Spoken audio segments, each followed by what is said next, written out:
300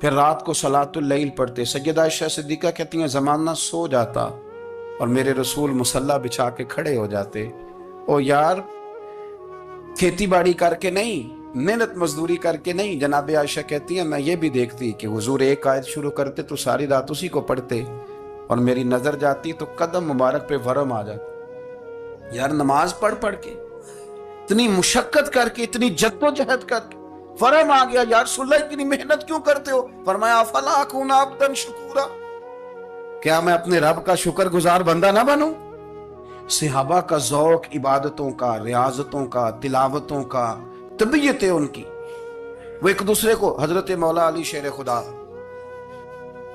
کرم اللہ تعالی وجہ الکریم کے زمانے میں روم کے بادشاہ نے کہا یار یہ مسلمانوں کا پتہ تو کرو, یہ آخر کیوں اتنے زیادہ مجاہد ہیں. اس زمانے میں جاسوس بھیجنے کا مزاج تھا, اب تو جاسوس پکڑا جاتا ہے, اب تو جاسوسی کا شوق ویسے آج بھی ہے. عرض کروں تھوڑی سی بات اس عنوان سے. پتہ کیا ہمارا مسئلہ ہے, ہم جہاں جاتے ہیں نا وہاں تھوڑی خوشبو سونگنے کی کوشش کرتے ہیں. وہ کیا ہے تو یہ کیا ہے تو ادھر کیا ہے تو تھوڑا سا ادھر کیا ہے. میرے رسول پاک پڑھیے درود شریف, سارے پڑھیے ذرا زور سے, صلی اللہ تعالی. نبی پاک علیہ السلام نے فرمایا جاسوسی نہ کرنا ورنہ تم بندوں کو خراب کر دو, اور فرمایا اس طرح نہ ہو کہ تم کسی کے آپ کھول نہ نکلو تو تمہارے پہلے کھول جائیں. یہ جو ذوق ہے نا یہ ختم کریں, چھوڑیں. مطلب آپ کس چکر میں پڑے ہوئے ہیں, اتنی زیادہ توجہ کرنے کی کیا ضرورت ہے. نے کام سے کام رکھیں, اس میں بندہ تھوڑا سا نا آسان رہتا ہے.